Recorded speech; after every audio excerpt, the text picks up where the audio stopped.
Good afternoon. My name is Paul D. Becker. I'm the owner of DB Tuned, Subaru specialty shop located in Roseville, California. Today I'll be working on a 2006 STI, and we'll be replacing the stock headers and up pipe with Perrin Performance up pipe and equal length headers. These two mods, when combined with a Pro Tune of the factory ECU, should see net gains of approximately 20 to 30 points increase on torque and about 15 to 18 as far as the horsepower goes. Make sure the car is cool or warm. You don't want to burn yourself on hot exhaust parts. And another key component is PB Blaster. I've been using it for years. You spray it on any of the exhaust fasteners, let it sit for about 5 minutes, and the bolts come right off. Another important thing to remember when doing any sort of work like this is to replace the gaskets. Don't go cheap and reuse these old gaskets. Install the new gasket.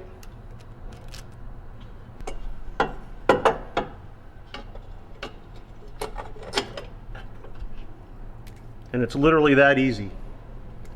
Now, of course, if you don't have access to a lift, you're most likely going to be doing this on your back and on jack stands.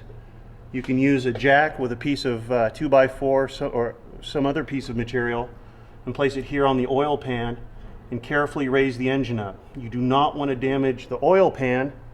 On the other side of the oil pan is the oil pickup tube, and you can crack that. While I'm here, I'm going to install the two new exhaust manifold gaskets. And on the threads, I will apply a little bit of anti-seize compound. The headers come with an adjustable slip joint that is usually set pretty close to what the spacing is of the exhaust manifold ports on the cylinder heads. However, they seldom fit exactly right on the first try. Sometimes a little bit of force is necessary. What I find easier to do, install one side, use one nut to hold the one side on, come over to the other side, and if that doesn't work, you got to get a big pry bar. There we go. Now, of course, you got to hold on to it so it doesn't fall off. Secure the far side with one nut and put it on finger tight. Once you have the one nut on, you can go around and just put all the others on finger tight without dropping them. At this point,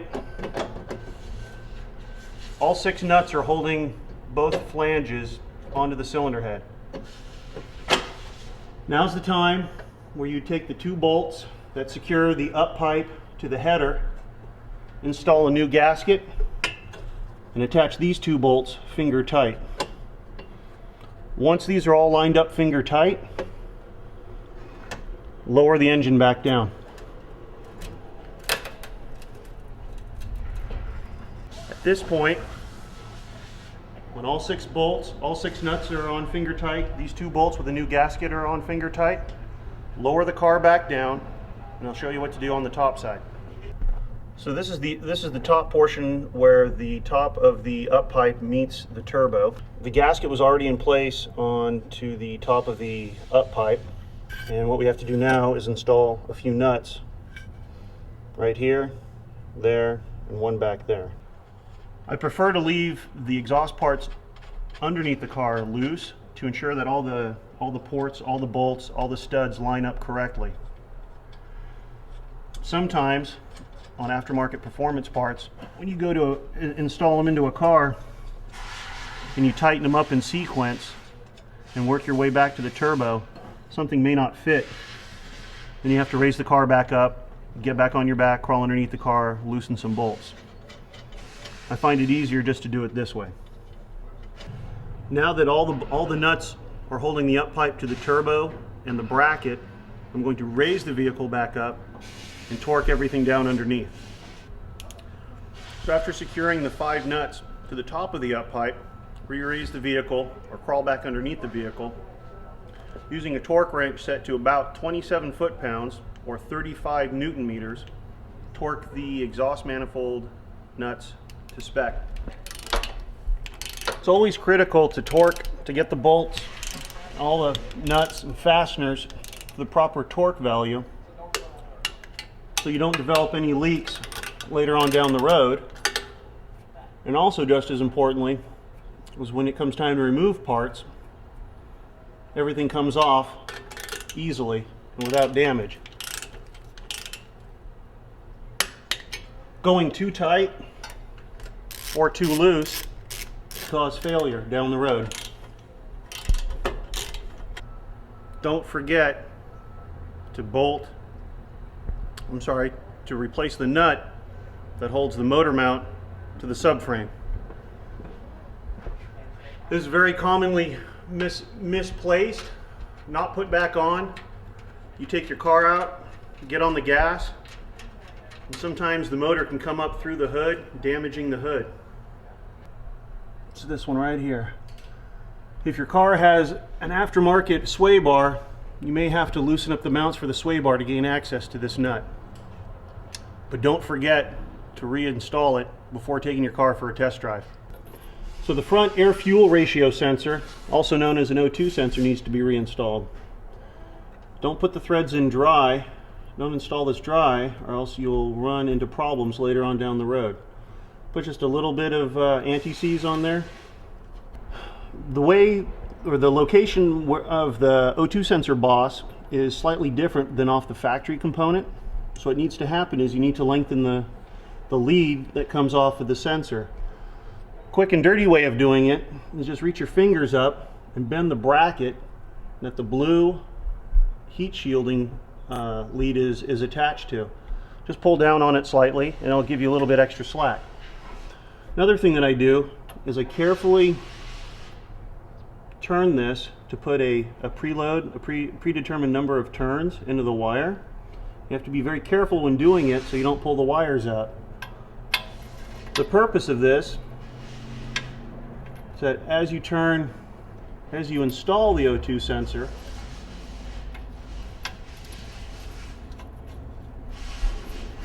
the cable will then become straight after install, which is important so that the leads don't pull out of the sensor, thus damaging a $200 component. Just snug the sensor. Snug it up. Don't go crazy with it and over tighten it, or you'll never get the sensor back out after it's gone through a couple of heat cycles. So once you have the turbo to up pipe nuts tightened, raise the car back up using a new turbo to down pipe gasket. Put it on the back of the turbo. That's the new gasket on the back side of the turbo. With the turbo gasket in place, turbo down pipe. In this case, this is a catted version made by Cobb Tuning.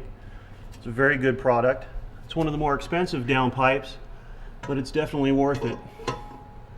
Put the turbo down pipe onto the studs on the back side of the turbo. Line the retaining bracket to the transmission bracket. Push up until it clicks. Tighten the nuts on the back of the turbo to hold the down pipe on, and you're done. The whole job should take roughly 2 to 3 hours if you're doing it at home using a jack and jack stands. Well, thanks for watching this video on how to install your own up pipe and headers onto a 2006 Subaru STI. The performance gains are well worth it, even though it is an expensive job. And for you doing it at home, just take your time, go slow, do the job right.